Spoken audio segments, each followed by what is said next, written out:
আজকাল মাথাটা বড় আলগা মনে হয়। ছায়ার হাতটা খুঁজতে থাকি, রোদ বড্ড পোড়াতে থাকে জানো। দৌড়ে যাই মায়া গাছটার কাছে, ভাবি জড়িয়ে ধরবে, কিন্তু আমায় দেখে পেছুতে থাকে। আমি নাগাল পাই না। তুমি আমার বাবা হবে গাছ।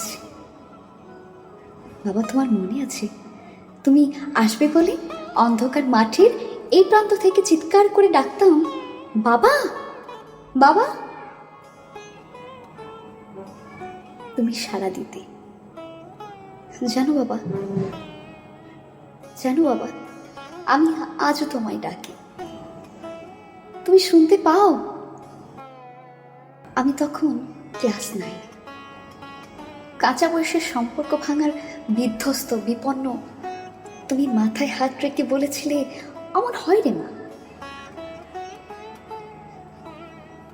সব ঠিক হয়ে যাবে দেখিস। আমার অন্যায়গুলোর একমাত্র প্রশ্রয় ছিলে তুমি, আমার একমাত্র আশ্রয়। যখন বিএ ক্লাসের ছাত্রী পাশের খবর নিয়ে এক লাফে তোমার কোলে, সবই হেসেছিল শ্লেষে, তুমি আনন্দে। মনে আছে বাবা, কলকাতা থেকে নিয়ে আসতে মাটির ভারী হলুদ বিরিয়ানি, দুপুরে রান্না খাবার রাতে ঠান্ডা হয়ে যেত, কিন্তু তোমার রান্না বলে সেই ঠান্ডা বিরিয়ানিও আমার চোখে তুতি ছড়াতো।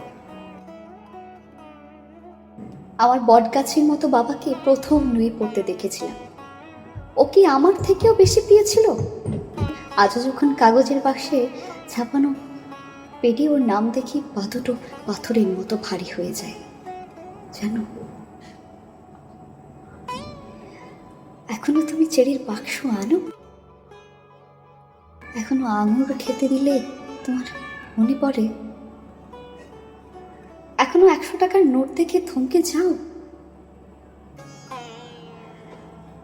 2.5 বছরের ছেলের মুখে নহন্যতে হন্যমান শরীরে শুনে কেঁপে গিয়েছিল তুমি। আমার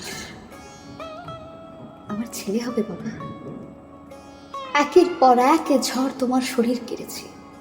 আমার সর্বশক্তিমান বাবা আজ অথর্ব, হারিয়েছে স্মৃতিশক্তি।